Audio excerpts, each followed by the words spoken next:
Hi and welcome to the Journalism Salute. I'm Mark Simon. In each episode, we'll talk to or about an interesting person or organization related to journalism. The intent is to show that journalists are not the enemy of the people. Thank you for listening. On today's episode, we're joined by Karen Hawkins. Karen is a longtime journalist, a story editor for The 19th. She's also a board member for the NLGJA, the Association of LGBTQ Journalists, of which Karen is one. Additionally, she's the founder and rebel-in-chief of Rebellious magazine, which delivers a unique feminist perspective on Chicago news, politics, and culture. She's also the former co-publisher and co-editor-in-chief of the Chicago Reader. We could do the whole episode on that for sure. There are a lot of other things that we can bring up, including a mental health podcast that we'll get to later. But for now, hi, Karen. Thanks for joining us. Absolutely, Mark. Hello. It's so good to be here. So what's your journalism origin story that led to all this?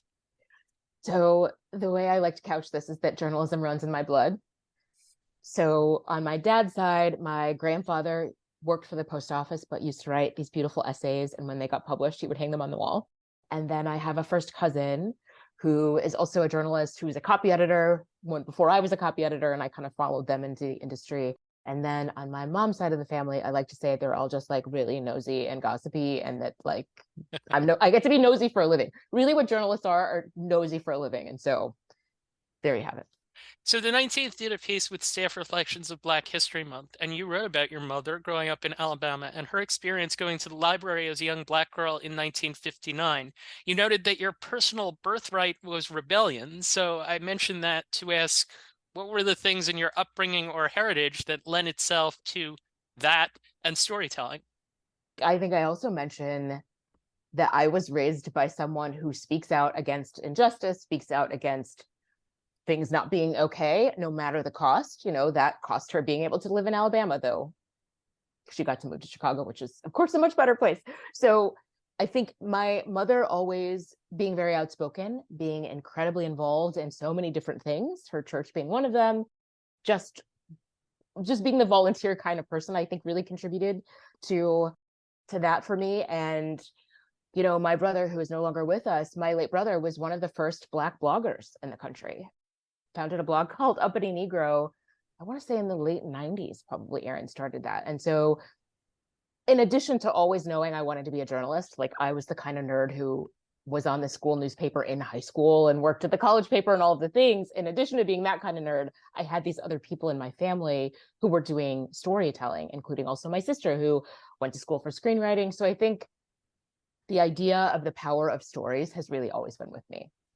So you and I have similar career lengths, I think. You graduated college in 1997. You've had a lot of different jobs. We only ran through a few of them. What among the earlier things pre-Chicago Reader were most meaningful to you, and what were the biggest things that you took from them?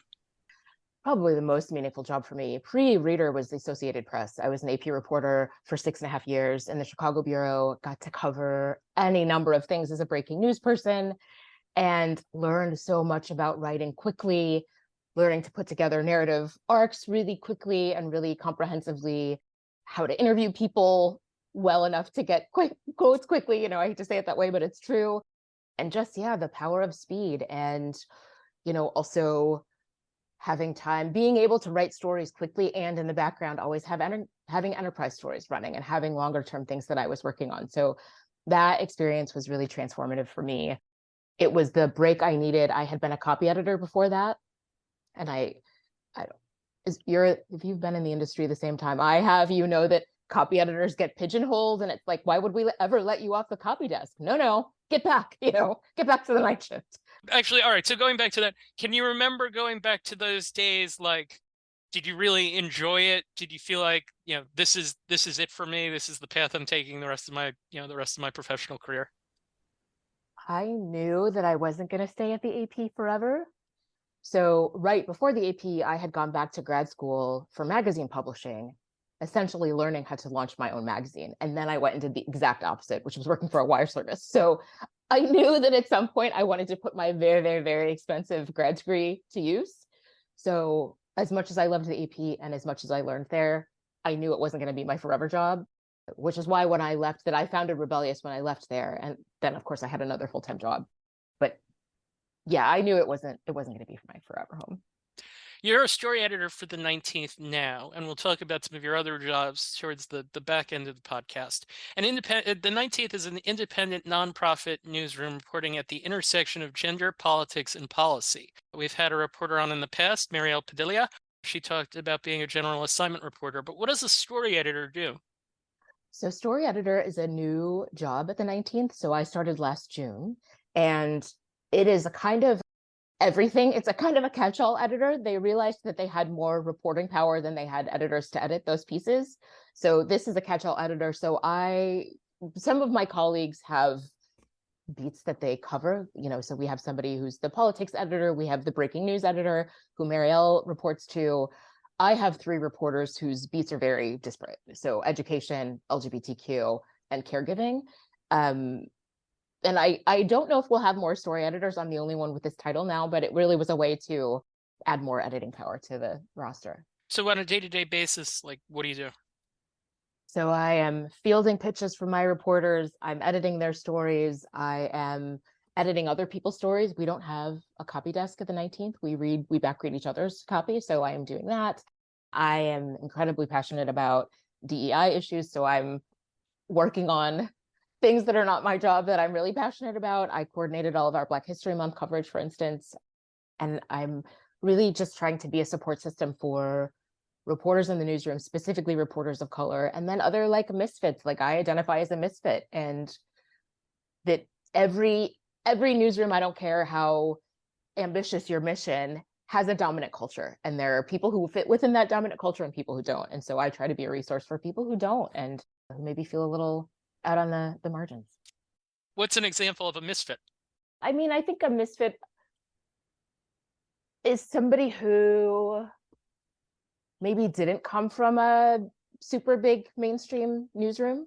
We have a lot of people at the 19th that we have this amazing brain trust of talent. A lot of folks who came from really big mainstream newsrooms. Not everybody did. Not everybody wanted to. So not that everybody who has that background is a misfit, but I feel like that's an example of somebody. I think, we are fortunate to have a lot of folks of color, and not that makes you a misfit, but the dominant culture is not that. Right. Across the being industry, LGBTQ, yeah.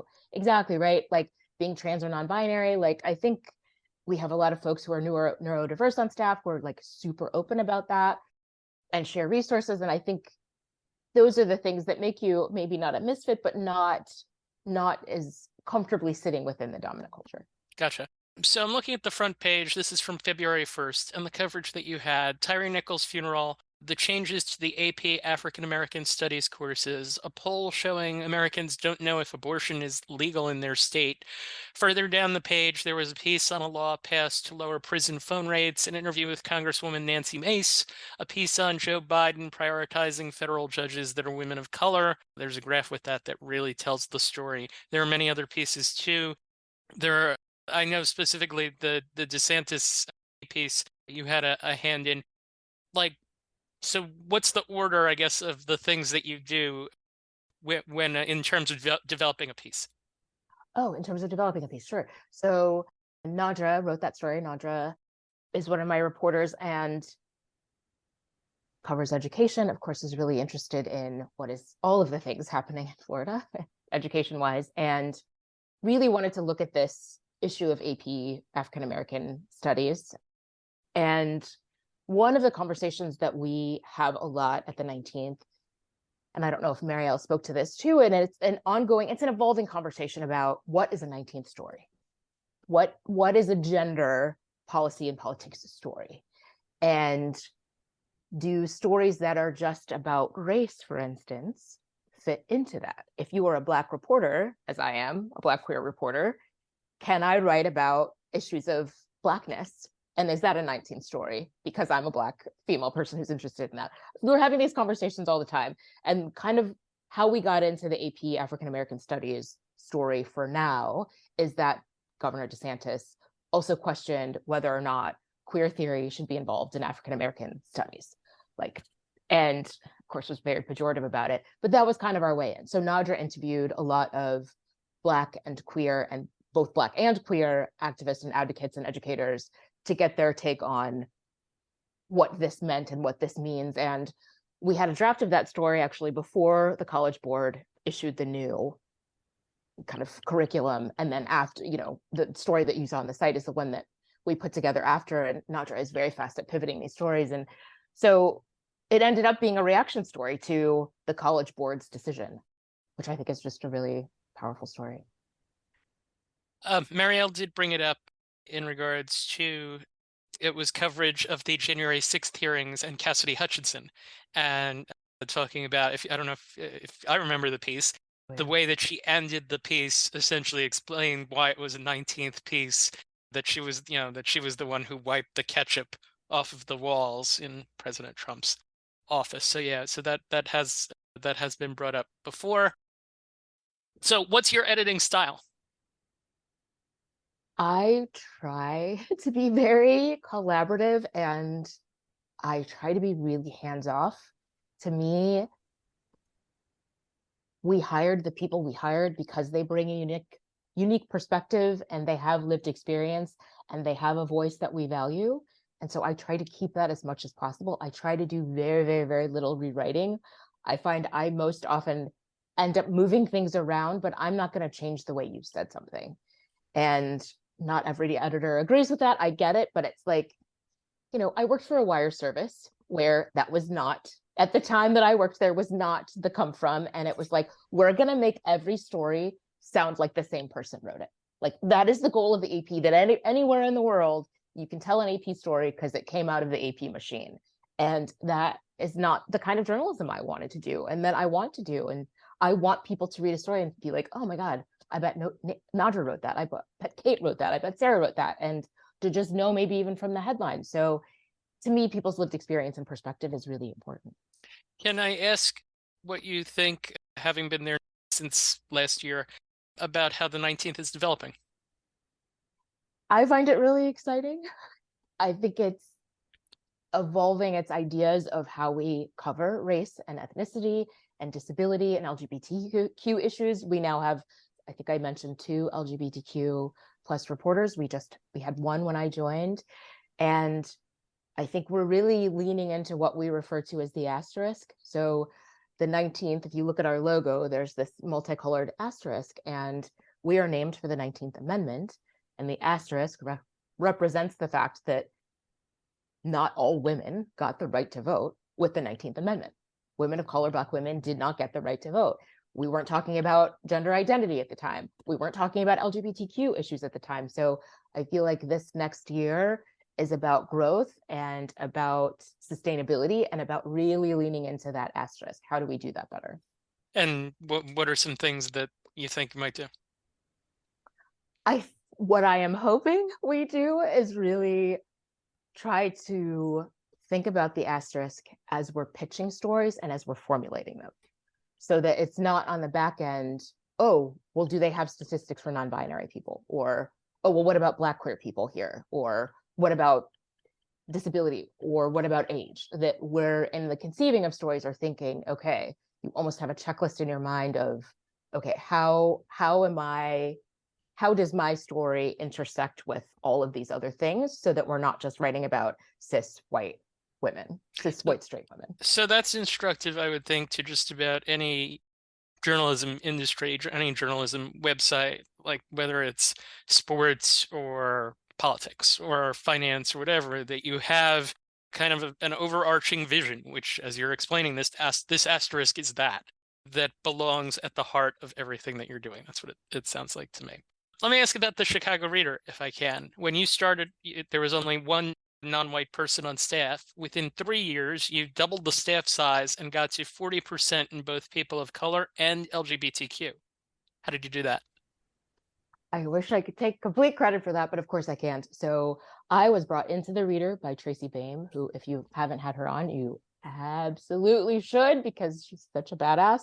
Tracy is the co-founder of the Windy City Times in Chicago, which is one of the longest running queer papers in the country. And Tracy is incredibly committed to diversity and gave me a shot as a reporter 23 years ago now. And we've stayed in touch, and she pulled me into the Reader, as I said, and she was very committed to growing the number of people of color. And pulling from her own networks, which of course are full of queer people, which is how we got so many queer people, frankly, but also a lot of queer people of color. And so we were just really intentional about it, and we made a point of it, and we didn't shy away from it, and we were very explicit about it. And I think people get very skittish about that, about saying, oh, well, we really want to make sure we hire a person of color for this role. And we're not discriminating, but we're being intentional. And I think that Tracy is someone who is very committed to it. This kind of brings us to another thing that I had read that you wrote about yeah, but, and the role that that played in your career. And that ties into, I think, essentially what you're just talking about. Can you explain yeah, but? I wrote that so long ago, almost probably 10 years ago. So thank you for finding that. That was an essay I wrote, a column I wrote, right, about that the goalpost kept moving for me in journalism. Like, here, okay, Karen, here are the things that you need to do to get better shifts, or to get promoted, or to get a raise, or to get more prestigious assignments.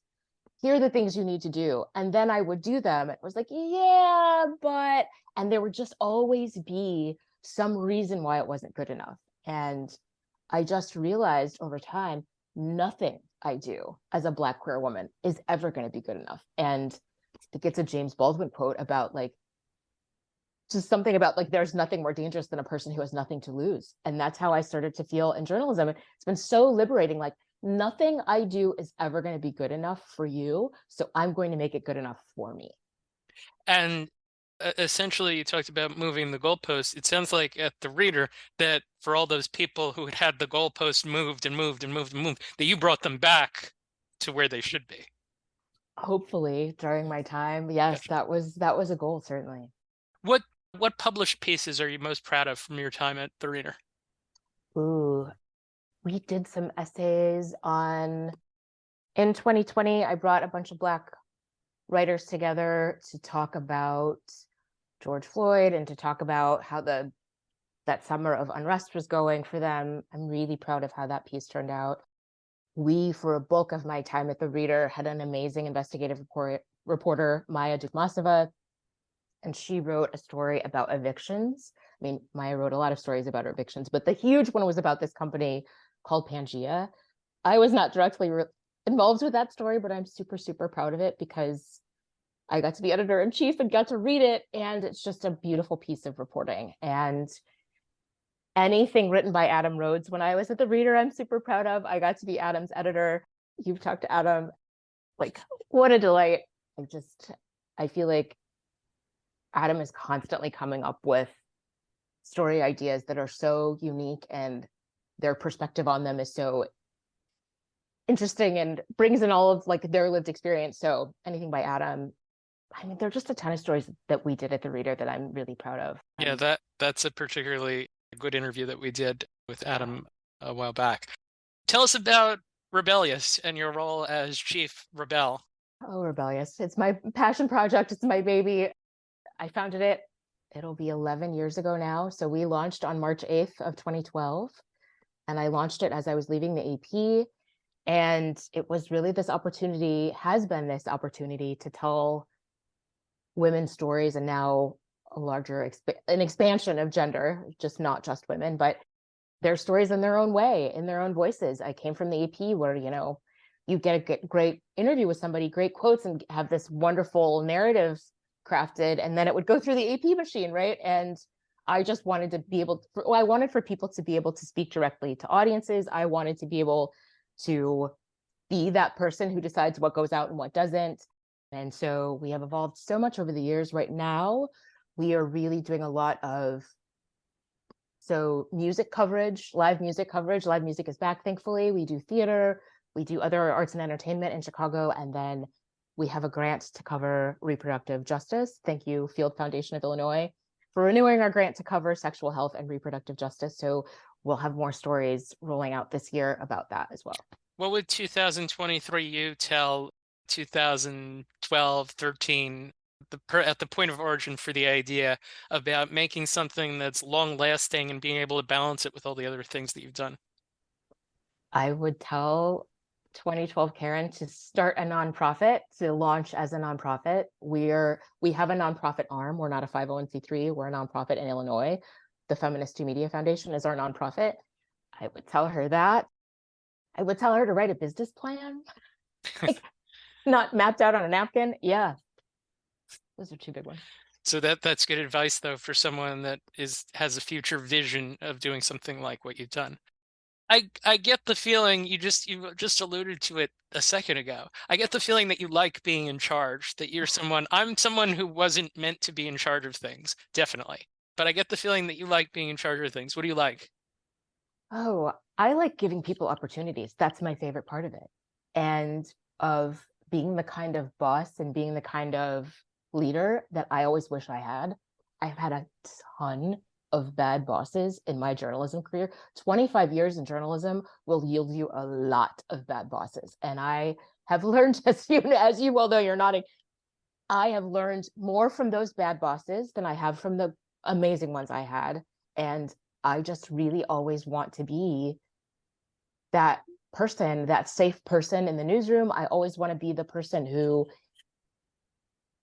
treats people the way that I wish that I had always been treated. So we've talked to NLGJA members in the past. You're on the board. What are the goals for the organization for 2023? Ooh, sustainability, the student conference, which is coming up in March, being in person again in Philly.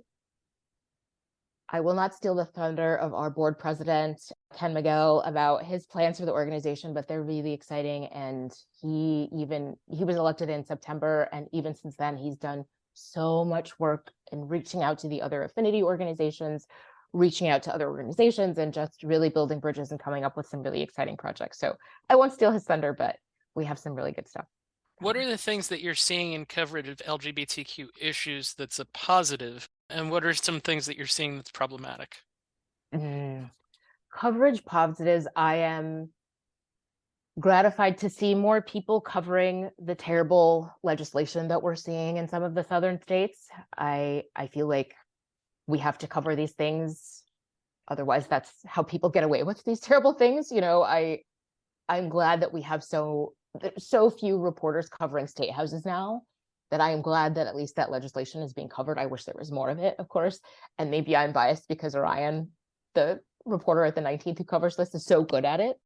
So that is a positive. And I am, is both a good thing and a bad thing, right? That the mainstream press covers LGBTQ plus issues more. I worked in the gay press, and at the time, we really were the only ones telling positive stories about the queer community. Now everybody's telling quote unquote positive stories about the queer community. And, it's lessened the power over time. It lessened the power of the queer press. I think it's making a resurgence, but so I'm gratified that more folks are telling more stories about legislation and more stories really about queer people holistically, that we are not just, that they're not just talking about us when there's a problem, that we're talking about queer parenting and all of the different facets of our lives.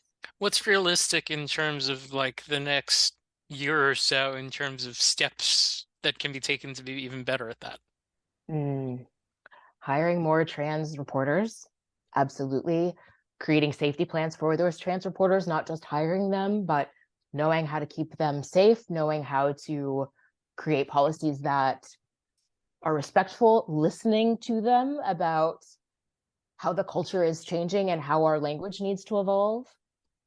Those, I think, are the biggest frontiers. I mean, it's really, really quickly, I moderated a panel at NLGJA last year with news leaders, and someone from the audience asked what they were doing. I believe it was what to protect trans journalists, and it was crickets. Only the person from the Advocate answered.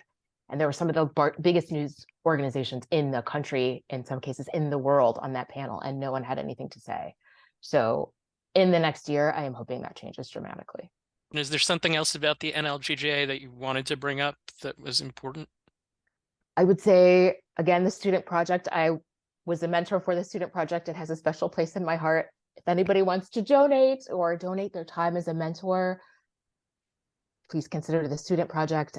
And yes, stay tuned for an announcement for NLGJA about how we are expanding our mission. We will have links and such in the show notes, and definitely will address that. I always ask, if someone's been on the show who's been a journalist for 20 or more years, I always make it a point to ask the question, Can you give your best example of learning from a mistake? I'll give mine just to balance it out, make sure we both get to give one here. That in 20-ish years ago, I was asked to interview an Olympic rower. I was introduced to Jason Reed. And hey, Jason Reed has this background. He's from Princeton, New Jersey. He's local to us, etc.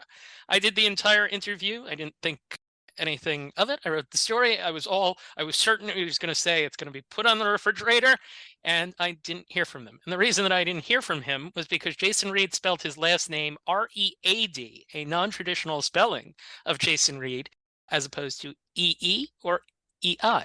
And I made the mistake of presuming the spelling in one of those ways, and I don't do that anymore. So there's mine. What's yours? Ooh, so this is a painful one because I did the exact same thing. I interviewed a young man for a story. I mean, it was a big deal story for me at the time. I had a fellowship for it, and his name is Nathaniel with an L. And my brain, in every interview, every conversation with him, decided he was saying Nathaniel. Why would I ask him to spell Nathaniel? Totally not his name. Nathaniel. Horrifying. Okay. It's a commonality. Happens all the time. Always ask for the spelling in every possible situation that you can. There's a lesson. Well, and this was pre-Medill, of course. That would have been a Medill F, and I would never have done it again after that. So yes. So you also host a podcast, just to round things out here. Of course, I'm not okay. It's about mental health. And it feels like, from the one episode that I listened to, that you're eavesdropping on two friends chatting. One recent episode was advocating for yourself, whether as a patient with a doctor or if you're a top performer at work. Two different worlds, but essentially the same principle. You're advocating for yourself. What do you do to take care of your mental health? Ooh, I have an amazing therapist who I see weekly on Zoom now, of course.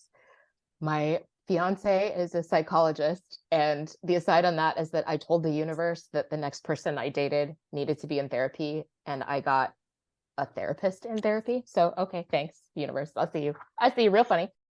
I journal, I meditate, I mix those things up all the time. I think it's one of those things, like, I'm not a parent, but I hear parents say, like, the thing that worked to get their kid to go to sleep or to do whatever changes all the time. As soon as you figure it out, it changes.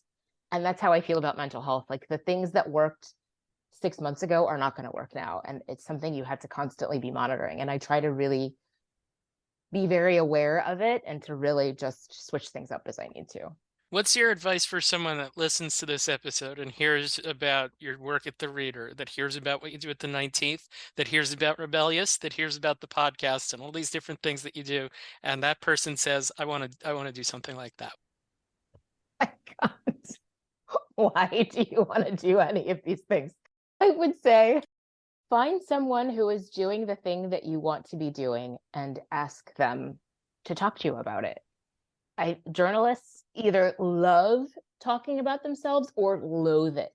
And I would say to find that chatty person who loves talking about it and who loves giving advice, solicited or not. And there is a person in the world who has the job that you want, that you think you want, and go talk to that person, roll up to them at a conference, join a professional organization. I joined NLGJA 23 years ago. It's one of the best decisions I've made in my entire career. And just get to know people. I would say that's the biggest one. Is there any other advice that you'd offer to a young journalist? When you and I started in journalism, I'm sure we both got told that if you left, you could never come back. Right? If you leave journalism, it's over for you. It's a one-way door. It's over. And I will tell you, I've left journalism multiple times, and I've still gotten to where I am. And that I have learned so much working outside of journalism about how to manage people, about how to lead, how to communicate well, how to be organized, that work-life balance is a thing that we can all achieve. I am so grateful that I left and that I've come back. So I don't know if people are still being told that anymore, but I would just mention that you can come home again. So a two-parter to close here. We always do this at the end of each episode, but with a twist for Black History Month. Besides Ida B. Wells and Nicole Hannah-Jones, who've gotten many mentions here, is there a Black journalist in history that you would like to salute for their great work? Yes, I'm going to get her name wrong, but I'm going to endeavor. So the 19th has a fellowship program for HBCU grads, recent grads and alums. and it is named for Frances Ellen Watkins Harper, who was considered the mother of African-American journalism. And I didn't know much about her before this fellowship program was created, to be honest. And the more I learn about her, the more inspired I am by her story. And I had a meeting with the fellows today who are going to be writing about her on the anniversary of her death. And she is definitely someone who does not get enough credit. She predates Ida B. Wells. And just not only was a journalist, but did all of these other really noteworthy things for a woman of her time, especially a Black woman of her time. All right. And then the last question. Is there a Black journalist that you'd like to salute because we should be reading more from them? I have so many. So any of the Black staff at the 19th, of course, really anyone. And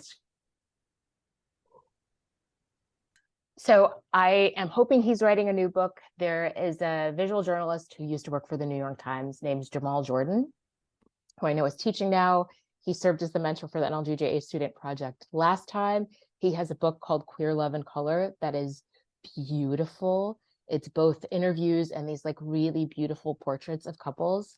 Oh, I just love that book so much. Like I said, I hope he's working on a new one. Folks to read. I hope Derek Clifton is still writing. These are Chicago folks. If you're not already reading The Tribe, even if you're not based in Chicago, it will be a fascinating read. So The Tribe was founded by two Northwestern grads, two young Black women, who originally founded it like transforming the narrative of Black millennials in Chicago, and they have since changed it to all of Black Chicago. They are a darling of Chicago media, but they are really, I think, showing the rest of us about how journalism can work. I will also mention City Bureau, based in Chicago. They have a fellowship program. They produce wonderful work. I'm sure you've talked to City Bureau folks. And the last one I will say is it's not a journalist, it's a publication, Scalawag. Obsessed with Scalawag and the work that they do. Absolutely. They're on my list to talk to. So. Oh my gosh, Sierra and just their whole staff. I love them. Karen Hawkins, thank you for taking the time to join us. Best of luck in your many different pursuits. We appreciate you joining us for an episode of the Journalism Salute. Thank you for having me. You can learn more about the 19th with the asterisk at 19thnews.org. You can learn more about the Association of LGBTQ Journalists at NLGJA.org.